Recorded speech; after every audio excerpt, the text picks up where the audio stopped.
Antiques Roadshow is awash in the treasures of Tulsa at the Philbrook Museum of Art. It is a roll of the dice. I know it. You look like a gambler. I am. That's amazing. Should I hug you now or later?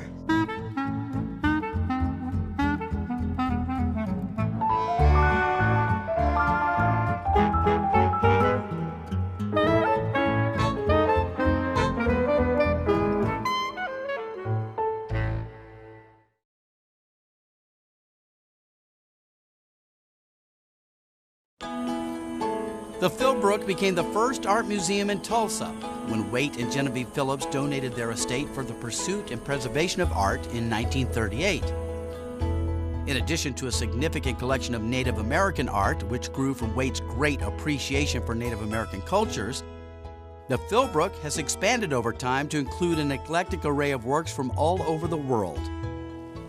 Curious art and antique owners have come to Antiques Roadshow today from all over Oklahoma. Let's see what they have to share.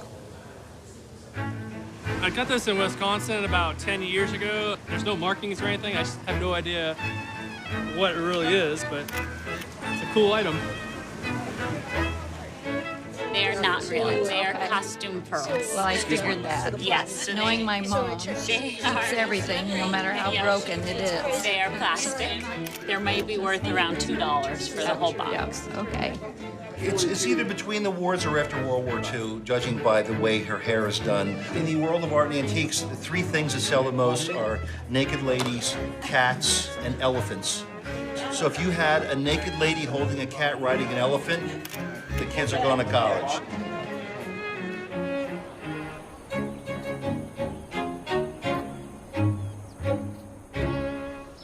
Where did you get this? In Douglasville, Georgia, at a garage sale about 5 years ago. And the people in the garage sale, did they tell you anything about it? Yeah, they told me back in Japan after the war, they had so many bullets left over that they melted all the bullets and started making these.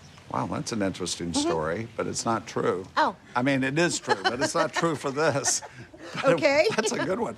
The shape is based on a design from the late Meiji period, the late 19th century, early 20th century. Okay. But those designs continued in Japan over a longer period of time. So I think this is maybe 1920 to 1950. The dark color you see here on the inside is the actual color. It's this kind of green, mottled green color. Then over time, people like me have been handling it, and the oil on my hand has gone into that. Oh, okay. And it's affected the color, so that lovely dark green patination that was applied to the brass, meant to imitate bronze, is gone. And now you get this kind of muddy, dark surface. Okay. So it is a less expensive, mass-produced version of a bronze vase.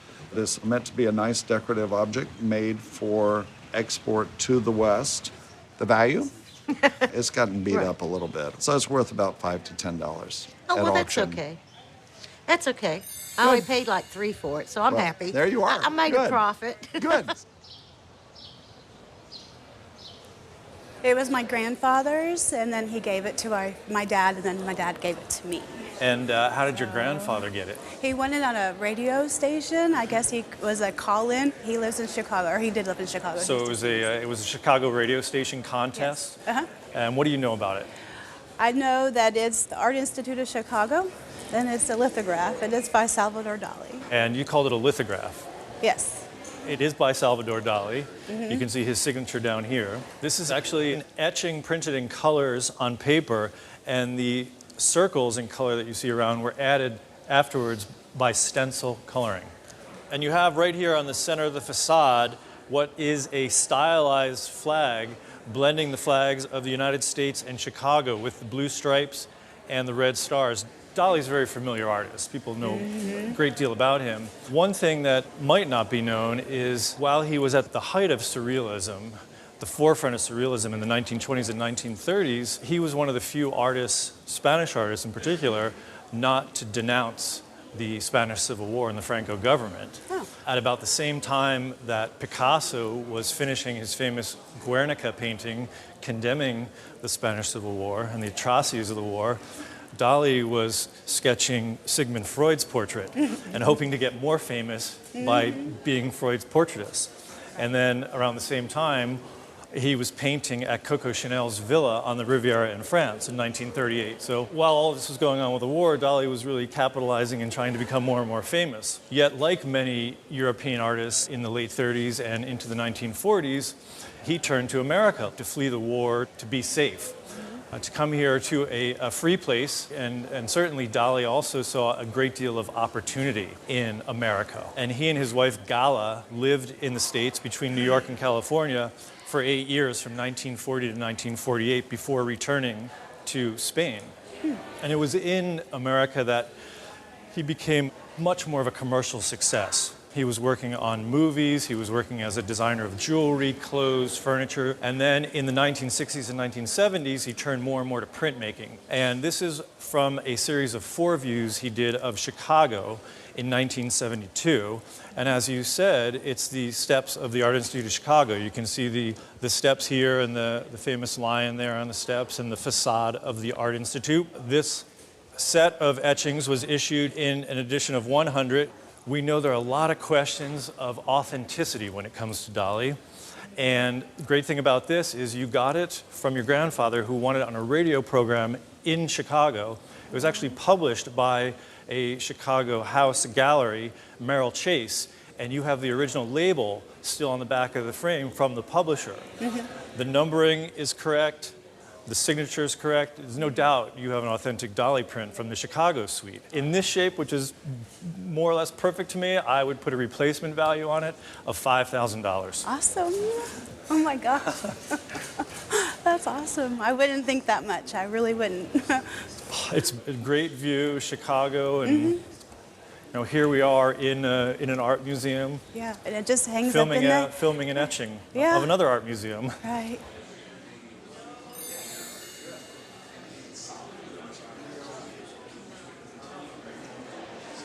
You got a whole suit of furniture here. Tell us about it. Well, back in the 1990s, early 90s, I was in Dallas going through antique shops and looking for whatever I could find. When in one of the shops, it was so loaded and crowded. It was half junk and half things that I was not interested in. But I happened to notice the arm of one of the chairs, and I thought, oh, that looks like Art Deco, which is my collectible. Okay, so what did you pay for it? Well, best I can remember, it was right around $900 and something with tax. This is a classic design. If you like Art Deco, I could certainly understand why you'd be attracted to this. This shape, this style, is something that was very popular in the 20s and 30s. And the way these club chairs are done, the way the arms are done, it's almost like the front of a locomotive. It says that I'm in motion. Yes. This is a very forward-thinking thing. And the other thing that's forward-thinking about this is that some of the material they used is vinyl. Okay. And this is even more unusual because it's a combination of green vinyl and white leather. I've seen this on lots of old wide porches and sunrooms in resorts all throughout the South. The way they're constructed, we think they're probably circa 1940 and maybe a little bit later. The ones from the 30s and the 20s were a lot heavier underneath. You do have the set of 3 pieces that match, and in a really good retail setting, you would probably see this whole suit priced at $3,000 to $5,000. Really? Yeah. Oh, what a deal. Yeah. And we dug it out of that little junk shop.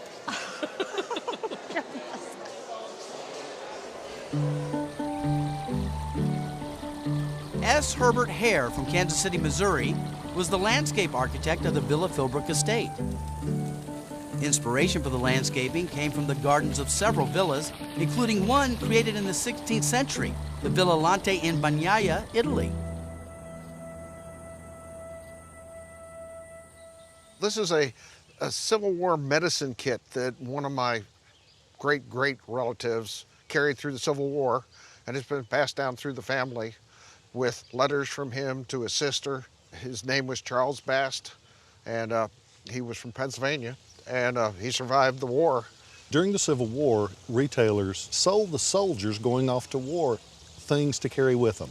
This is one of those kind of things. It's a pocket pharmacy, a first aid kit. It's dated 61 on the little book that tells you what it's for. We've got all the little vials with the name labels on them. Did you ever notice this one? I went through all of them, but my wife's uncle was a pharmacist, and he said, yeah, some of them would help and some of them would definitely not help. Well, I noticed the name on it, and it's Nux Vomica. And when you open the book up, you see that it was for overeating and drinking. So it's a hangover remedy, in theory. Yeah. But it's a great little piece. It's actually made like a book, so you could close it up. I love the way you've displayed it. You've got it in there with a letter, and the letter was written to his sister during the war. Yes. A wonderful little addition to a personal item like this. You don't see these offered all the time. It's a piece that would retail somewhere in the $300 to $500 range if it wasn't a family piece. Yes. Well, it is. And we would never get rid of it, but that's great to know. Thank you. This is a peyote box, an Indian peyote box. The age, I'm not exactly positive on. Maybe in the 40s. My grandmother bought it in the 60s, and then my dad's had it for about 20 years, and then now we have it. So we love it. It's real special. He's fun. We're here to find out more about it. Yep. Those are not European. They're not 17th century. They're Peruvian. Yeah. And they're what you'd expect a really upscale horseman to have.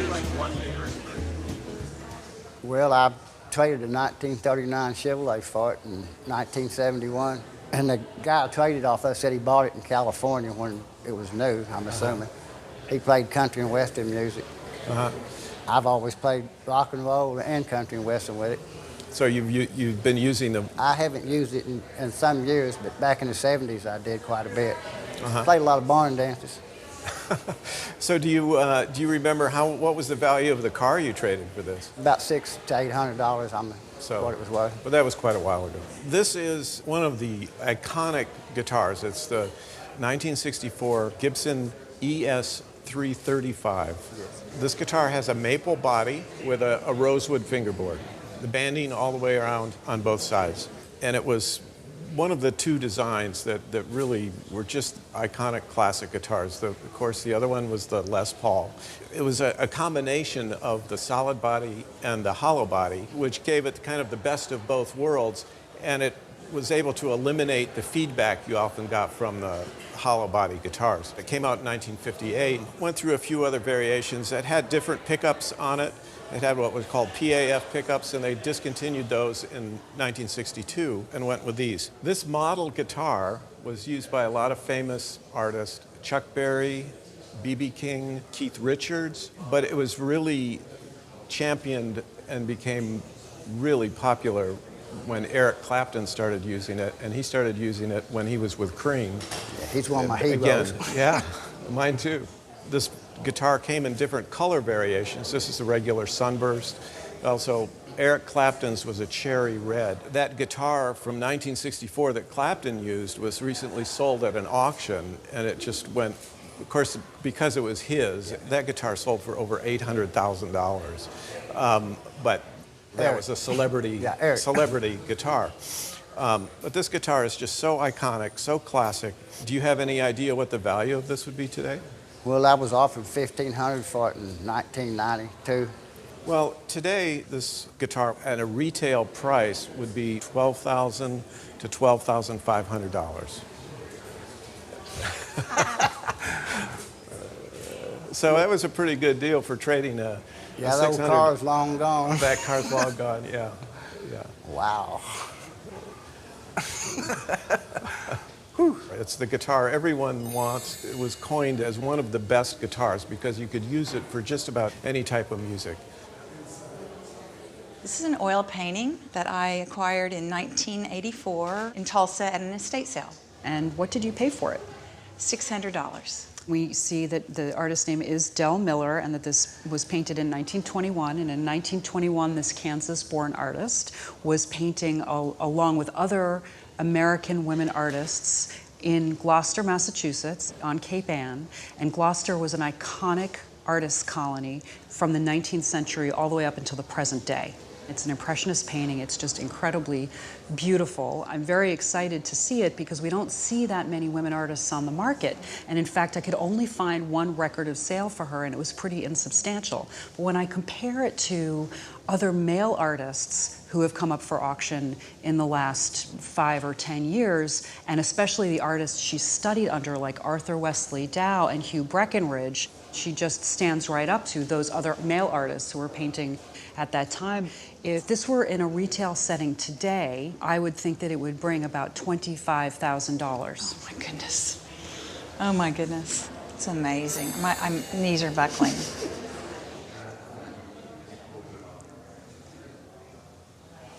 You brought us in this fantastic ornate trophy, and it's to H.S. Wilcox, your grandfather. He must have done something really good. Tell us about it. It's basically considered to be the world's land speed record at the time for stock automobile.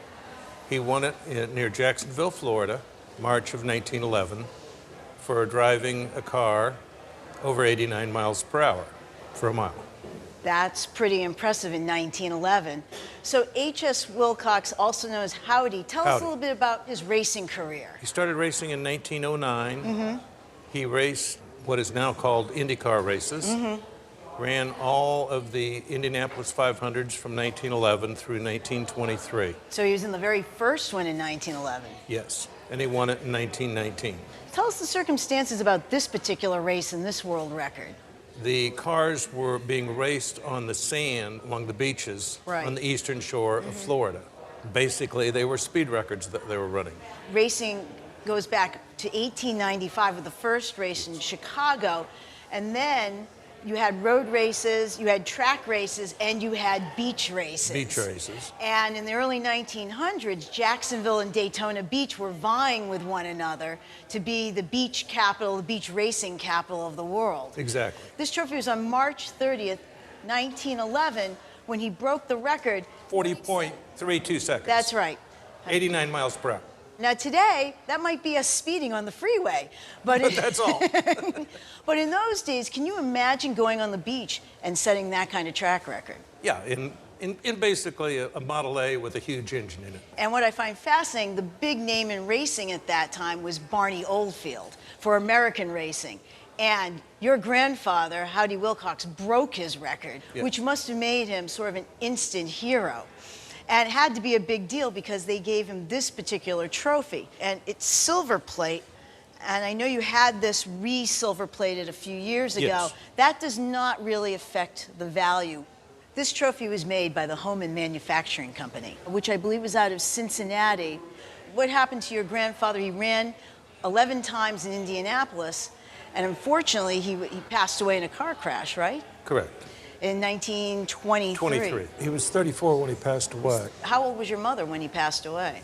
2. So she has no memory of him. No, and her mother passed away a year before that. So definitely orphaned. So, yes. But she knew about the legacy from the family. Oh, yes. His legacy is not quite as well remembered as some others because he passed away, as a number of racers did at that time. It was a dangerous profession. So we look at the history of what he did and what he achieved that day. And interestingly enough, half of the value of this is historical, and half the value is in the quality of the trophy itself. Okay. I would place an insurance value of $15,000. Very interesting. Thank you. It has a special place in the home at Christmas, but normally we keep it locked up in a bank vault. You brought in something that we really don't see too often on Antiques Roadshow. Tell us what it is. Well, it's a red diamond. Right, which is the rarest of all the colors. The thing with these is, today, they gotta have certificates. I realize that. I just don't have time to get one yet. You gotta get one. What would kill this is if it comes back and it says it's been treated or radiated. It hasn't been treated, I can tell you that much. That's what I hoped for. You paid how much? $35,000. I don't think it's crazy.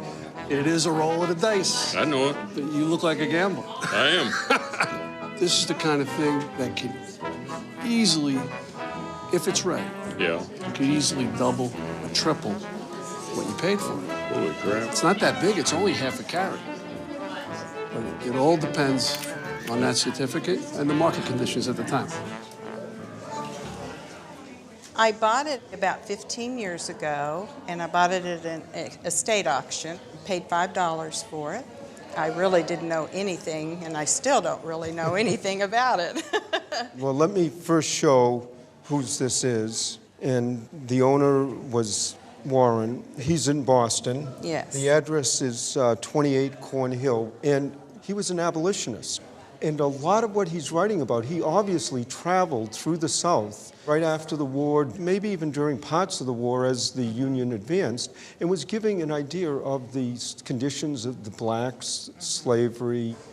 Here, I'll summarize a little, he was giving an account of a particular slave, and the slave says, I started out here at 14 and was sold.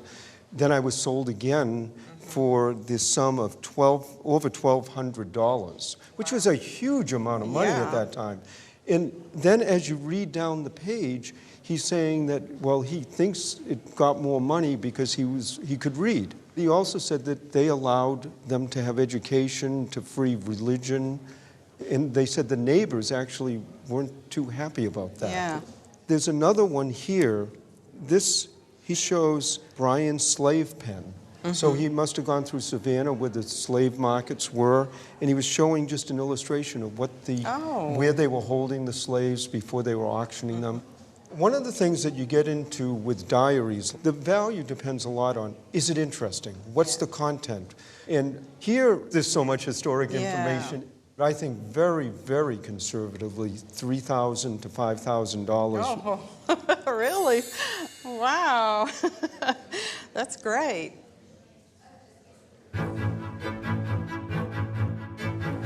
The opulence of the Great Hall is punctuated by 4 ornately decorated spiral columns that were inspired by those found in the Basilica of St. Peter's Cathedral in Rome. Here, the spiral columns welcomed guests to the Philbrook. In Rome, they support the canopy over the papal altar.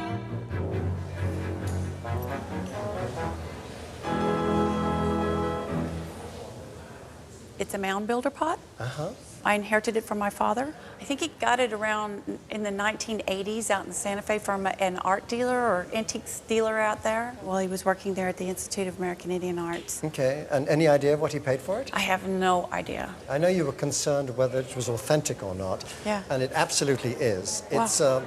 It's Mississippian culture and mound builder. It's a gray clay. It's known as Belle Plain clay, which is this polished gray. And it goes from gray to buff to orange sometimes. It's a shaman's effigy figure, and it's a wonderful figure.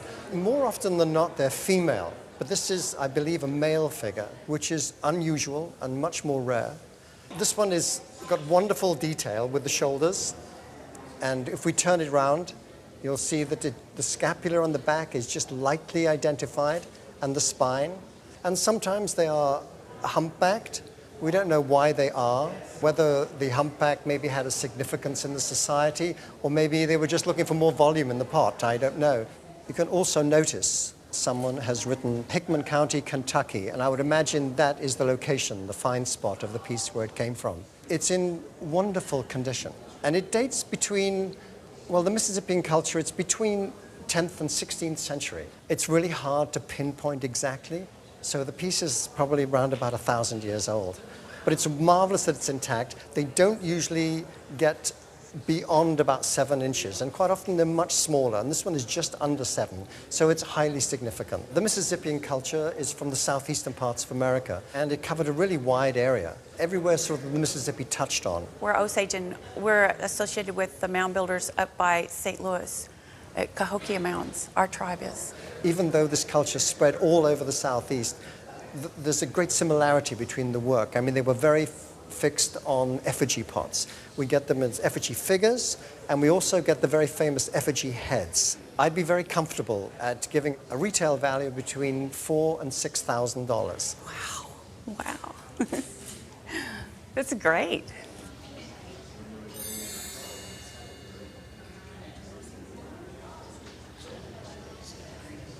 We took a month-long trip to China right after it opened. That was in the early 80s, and it was still very unmodern, but they did have art stores. We went in one and saw this and loved it. She said it was around the Qianlong period. It is molded in the form of a fan, and it depicts two figures, and this particular chap was associated with a hermit lifestyle that later developed into one of a monk, and in some stories, a gentleman who secured an elixir of long life. He has an attendant here, and he's often associated with a good fortune or a wealth bat. He's one of the earliest Chinese immortals, so a famous deity to be depicted on a plaque. Do you happen to know what the bat represents in Chinese mythology? Good luck. Good luck. Good luck and good fortune. Now, looking at this plaque, we think it's probably 100 years later than Qianlong. So we would place the date of this plaque probably in the 20s. Those from the Qianlong period rarely were molded, but secondly, rarely depicted immortal figures. They were mostly landscape plaques. Oh. There are two reasons why this is better than the average 1920s plaque. Firstly, it's not signed. The marketplace is flooded with reproductions of plaques purporting to be by or from the hand of great masters from the Republic period. Mm-hmm. This is not trying to do that. It's an honest object. Okay. Secondly, it's molded, which is quite scarce. The vast majority of porcelain plaques are rectangular, flat surface, and adorned with enamel. What did you happen to pay for it in the 80s? It was around $500, I think. Not inexpensive. No. The plaque would probably carry a retail value of $4,000. Oh, very nice. Thank you.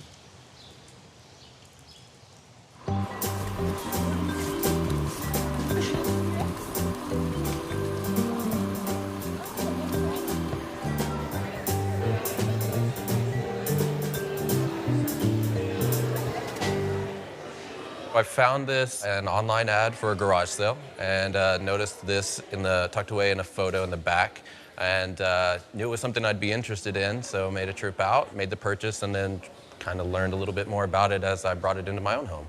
How long ago was the garage sale? The garage sale, I guess it was about 6 years ago. And how much did you pay? I paid $60. The set's designed by Hans Olsen. He was a Danish furniture designer, studied in Denmark at the Danish Royal Academy. He began designing furniture in the 50s. This set was manufactured in 1957. It's a style based on its minimalism and its function and its simplicity. It's made of teak. The back is wicker. I think what really makes this exceptional, though, or what makes it interesting and fun, is its flexibility. Yes. How many ways can you set this set up? Yeah, I mean, we've set it up a number of ways. It's fantastic that you're able to interchange the seats. The seats can be placed on the ground. We've had it in certain settings in a total line. We've had it in an L shape like this. So it's really just extremely flexible, and it fits, a lot of different uses in our homes. So referred to as a modular set, meaning that it can be flexible and adaptable. I just want to take off one chair here so we can see how this comes apart. So this could be done on the floor, and then this could also be used as a daybed. Right. It's in great condition. We have a few little scratches up here, but for the most part, that could be minimized very easily and inexpensively. What made it popular in its day was the fact that it was informal, it was fun, and flexible, and it's those three components that really make it desirable again today. It really hasn't fallen out of favor. In fact, it's become more fashionable. So I think a good auction estimate would be $1,000 to $2,500. And probably closer to the high. You can find retail sales above that. It's great.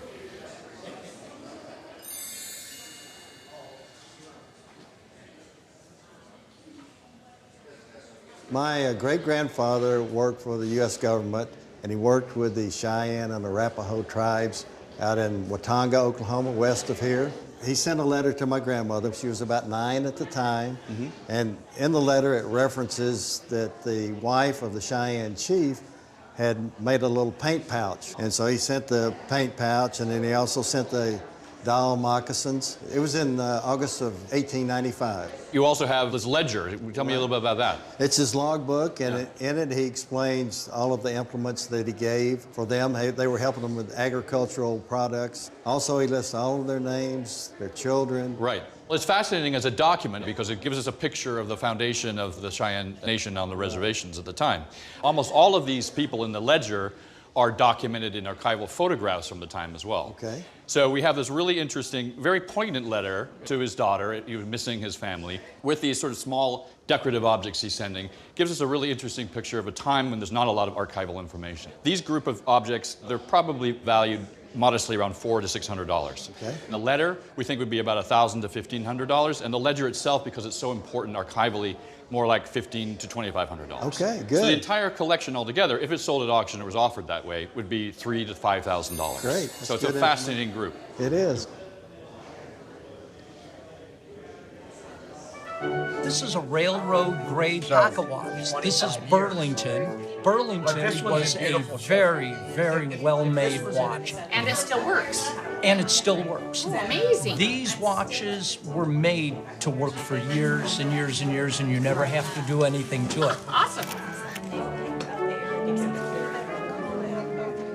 This chair is a Renaissance revival chair. So not 17th century, but 19th century. Many of it was done with carvers that were coming in from Germany and Italy. They were schooled in Europe, and they were bringing the skills to the United States to produce this kind of decorative art object that reminded people of Europe.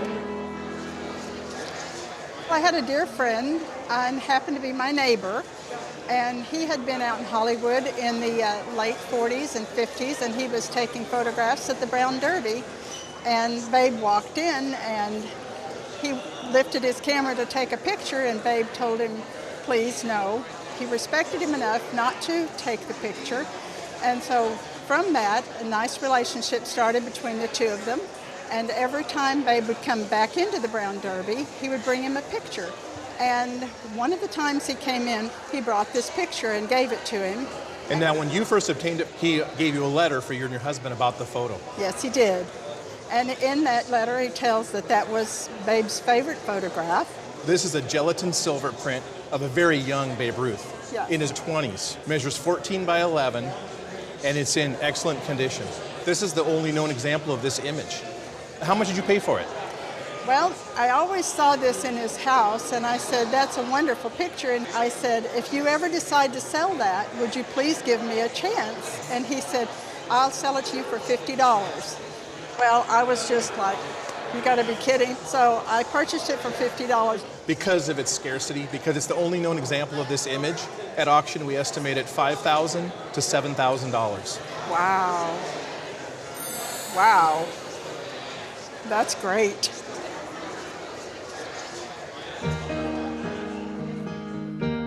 In the European Art Gallery, one of the pieces most beloved by visitors for generations has been this work by William Adolph Bouguereau, The Little Shepherdess. Painted in 1889, this oil on canvas shows a captivating young woman striking a casual pose as oxen graze in the background.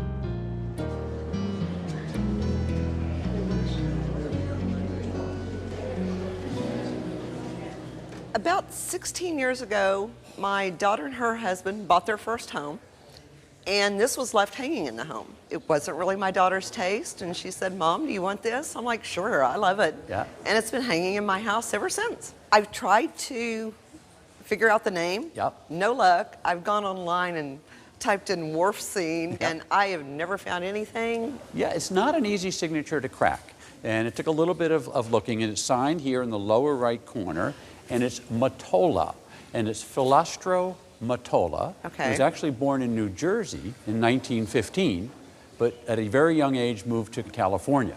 Okay. So he's a somewhat noted, respected, appreciated California artist. Painted mostly in Orange County, but on occasion would go north up to Monterey, and these are the Monterey fishing wharfs. Wow. And what is particularly attractive about this, in my mind, is the scale is wonderful. Okay. You have 30 inches by 40 inches. It's action-packed. And there's a lot in it. And you get wonderful foreground with the blue water, great brush strokes, lots of beautiful reflections from the fishing boats. Right. Then you get the wharf itself with the commercial buildings and the fishermen's shacks, a great sky in the background. And over on your side, there's even a restaurant or a pub of some sort. It says Lou's on the sign there. So it's got a lot of activity in it. Great color, great movement with the horizontals and the verticals. The medium here is oil paint, and it's on a masonite board. It was probably painted mid-century, so it's probably been 50 to 60 years, maybe 70 years since it's been painted. It doesn't appear as if it's ever been cleaned.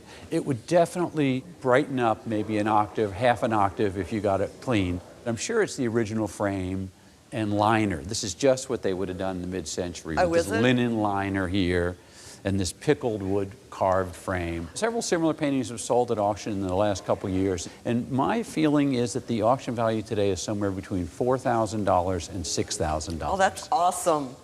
My daughter's going to want it back.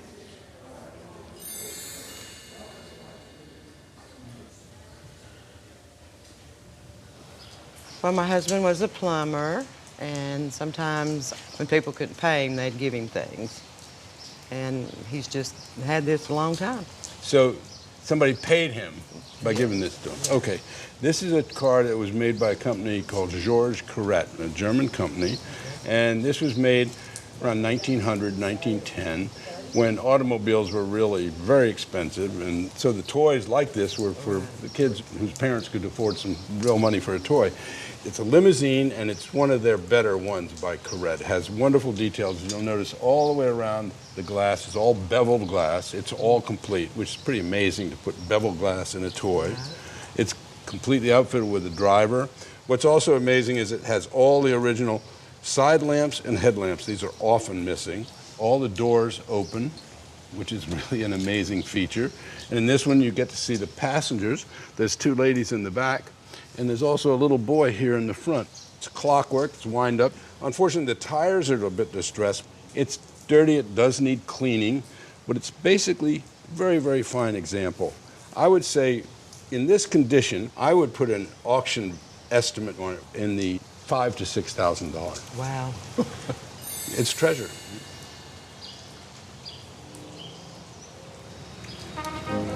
I know it's a poster, and the artist is Joe Mora, and he did things for national parks and stuff, and that's all I found on the internet, so. It's dated 1933, and it's definitely authentic, and it was reused by Levi's and used as a jeans advertisement in the 1970s. Okay. The condition isn't great, right? Like the paper is torn and it's crumpled. The other thing I noticed is that the reds have begun to fade a little bit, and they tend to sell for between, I'd say in this condition, between $700 and $1,000. Maybe as high as $800 to $1,200. But really great.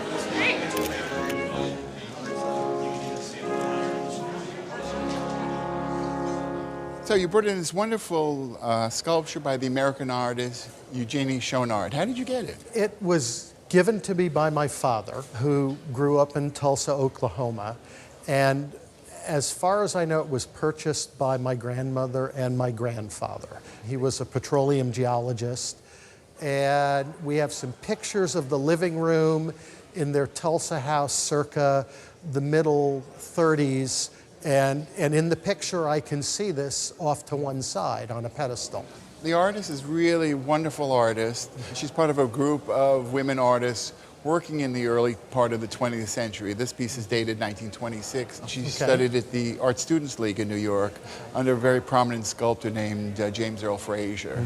Did a famous sculpture called The End of the Trail that a lot of people might recognize. She also studied in Paris with Antoine Bourdelle, and she studied with Auguste Rodin.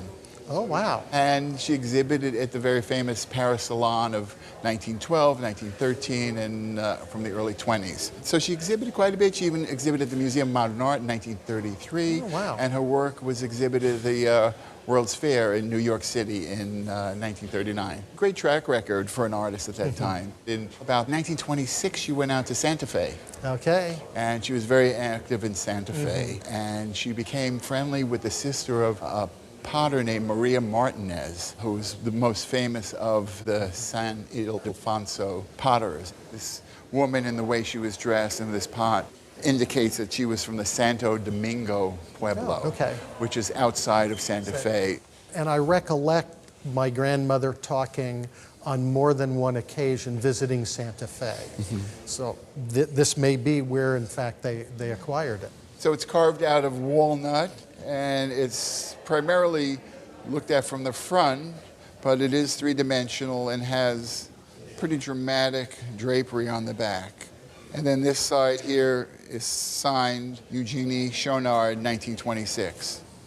The work is really wonderful. I read that there was a sculpture of an Indian with a basket on her head that was exhibited in 1938 at the Architectural League in New York City. So this might be it.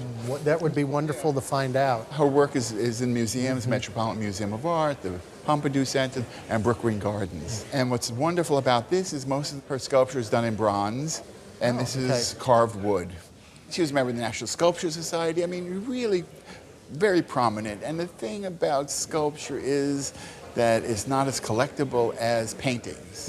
If there was a painter who had this kind of background biography, the works would be extraordinarily valuable. I think the value of this would probably be in retail value, probably in the $5,000 to $8,000 range. Nice, very good.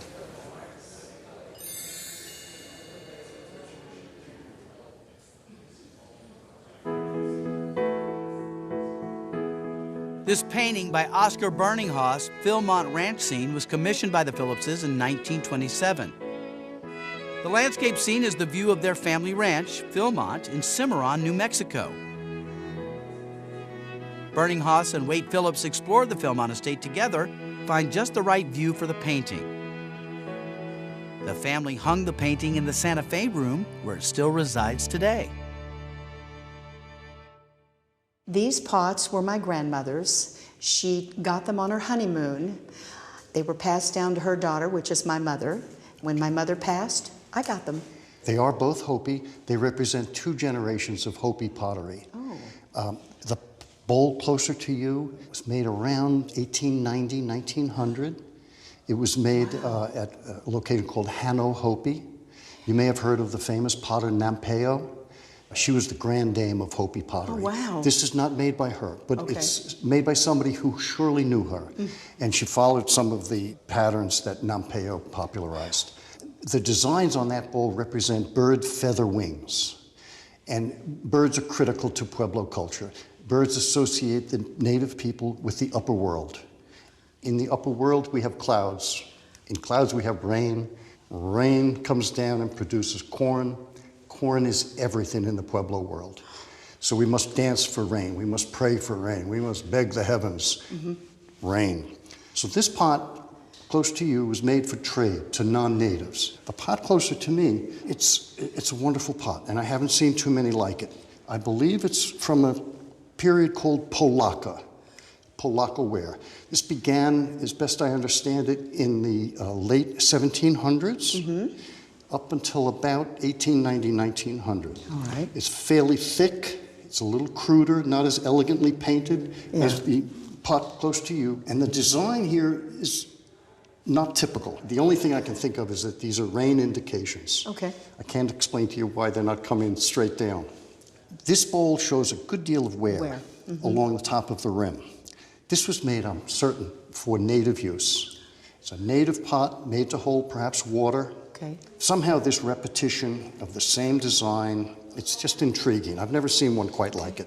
It's clearly older than the bowl made for the tourist trade.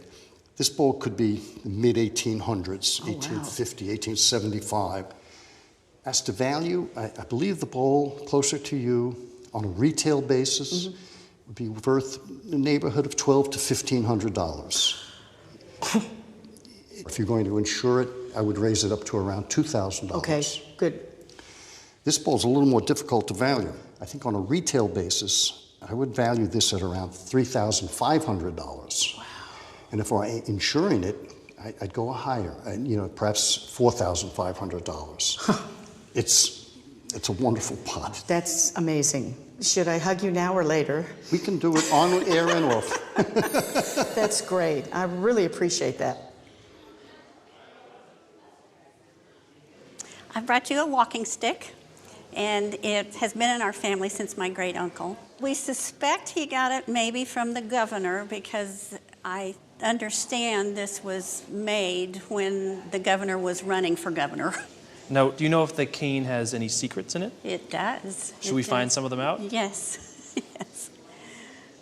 Well, by unscrewing this, we reveal a small piece of stemware. And by unscrewing this section here, we reveal a long glass bottle. And on it is a label that reads in part, "This bottle contains a concentrated extract of liquid joy, guaranteed to cure cold feet, bald head, that tired feeling, and failing nerves. Prevents falling in love, political ambition, or other forms of insanity." We think this is made about 1920. What's going on in America around 1920? Need to hide your liquor. You do need to hide your liquor. We find all sorts of humor and funny references to alcohol and what it can do for you on this label, which turns out that it's actually an advertisement for something called the St. Louis Coffin Company, owned by a Frederick Gardner. He was a politician and also owned the St. Louis Coffin Company. Oh, okay. It's a lovely piece of Prohibition-era memorabilia, but more than that, it speaks to the time very well, and because the condition is so good, we'd estimate this cane to bring $400 to $600 in an auction. Oh, goodness. And I know my uncle liked to have a drink in the evenings, and so maybe he did that wherever he was. Before I existed, my dad was in prison for a forgery and worked for this priest, and was also in prison at the same time that two men kidnapped Frank Sinatra Jr. And on behalf of those two men, the priest wrote a letter to Frank Sinatra asking forgiveness, and this was the 6-page rebuttal that was written back to the priest. And my dad worked for him, and somehow it ended up with my dad. And that is your dad in that photo? Yes, ma'am. When did he get out? I think he was in there 11 months. Okay. I believe. So he was magically happened to be there right when this letter's written about a really historic event that occurred. Yes. In December of 1963, a couple of drug-addled 23-year-olds in California had this get-rich-quick scheme that they were going to kidnap Frank Sinatra Jr. And so in December of 63, they hatch this plot, they take him at gunpoint, they kidnap him, and they ask for $240,000 in ransom. Yes. I think it is the best Frank Sinatra letter I have ever seen. Seriously. Because not only is it lengthy, it's also about a deeply personal subject. Very much so. And unlike many of the other letters that are really famous from Frank Sinatra, which he has full of barbs and has a lot of grit to it, it's not quite as bombastic, because sometimes he was writing those knowing that they were going to be known and made public, and he got in some good jabs at the people he wrote to. But because this is such a deeply personal subject, he's forceful, he's strong, he takes offense to what the chaplain is saying to him. More than anything else, and this is what I thought was really fascinating about this letter, you have these two young men who have kidnapped his son, taken him at gunpoint, put him through this crazy ordeal, and he's not so much upset about the fact that they kidnapped him. Most of the letter actually deals with the fact that he's more upset about the fact that their defense in this was Exactly. that Frank Sinatra Jr. was in on it and that it was a hoax. The people we're talking about are Keenan and Amsler, Barry Yes. Keenan and Joe Amsler. Joe Amsler's no longer with us. Keenan is still alive. He has given interviews since Frank Sinatra Jr. passed away and expressed deep regret that he was never able to set the record straight. Correct. Because this story that Frank Sinatra Jr. hatched this plot to become kidnapped, to get headlines, to try and help sell his first record, because he was actually at a casino performing, and he was 19 years old. Exactly. Just beginning his career. And that story dogged the family and dogged Frank Sinatra Jr. for the rest of his life. There was Exactly. a stigma. People still believe that he had something to do with it. And he didn't. Keenan claims that it was their defense lawyers who put that defense on. The family really didn't comment publicly about this, and this is probably one of the most significantly emotional events in their lives. And the most poignant thing in this entire letter, Frank Sinatra was a devout Catholic, and he's writing to the chaplain saying, you know, how dare you, the embarrassment that this has caused to my family. And my favorite part here is at the end, where he says, up to this time, I have remained silent on the subject of the manner in which the trial was conducted and the harm done to my son, by the claim of hoax. But your letter written in the name of God has caused me to break that silence. And that is very strong-worded. Yeah. Very strong. That is a Papa Bear father really defending his son and his family's reputation. And he basically tells him nicely to go pound sand, in my words. Given that and the provenance on this, we know that your father was there. We have the original transmittal envelope. And given the incredible personal content in this letter, which is the only record I know of that shows what Frank Sinatra Sr. was thinking about it, and knowing that Frank Sinatra Jr. really never fully recovered from the event, have you ever had the letter appraised? In person, no. I have written and I've sent copies. Did you receive a value at the time? Estimating between, I believe, $8,000 and $12,000 is the last one. And that's only been in the last maybe 6 months. I would be really, really confident at auction an estimate of $20,000 to $30,000. And I really would not be surprised if it definitely exceeded that. I know we always like to set relatively conservative estimates at auction. And given the fact that there's nothing like this out there, who knows what would happen on the day, as we like to say.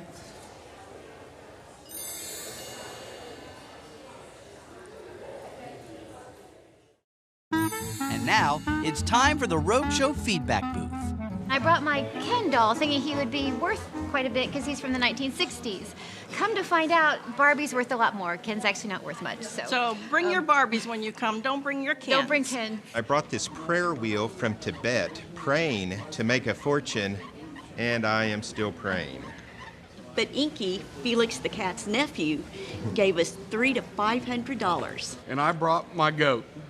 He noticed the family resemblance, and today it appraised for somewhere from $200 to $500. My vase is a replica of a replica of a replica. It's got a little wear, but it's worth $25. If it were in mint condition, it'd be worth $27. We brought our real prize, a George Rodriguez painting that we paid $750 for. That was worth about $40,000, but we can't show it to you because this is a family show. So we decided to show you some boots instead. That were only worth $500. This is Grandma's cookie jar, and it's, I think, 1920s. It's worth about $30 and probably $35 with cookies in it. I brought my father's Foot Locker. He was a baseball manager in Germany at the end of the war. They told me it was worth $200, but it's worth a lot more to me than that. But this is the winner. I paid less than $15 for this, and it's worth $350 to $500. I borrowed a picture from Melvin Smith. It's a mixed media. It's valued at $800.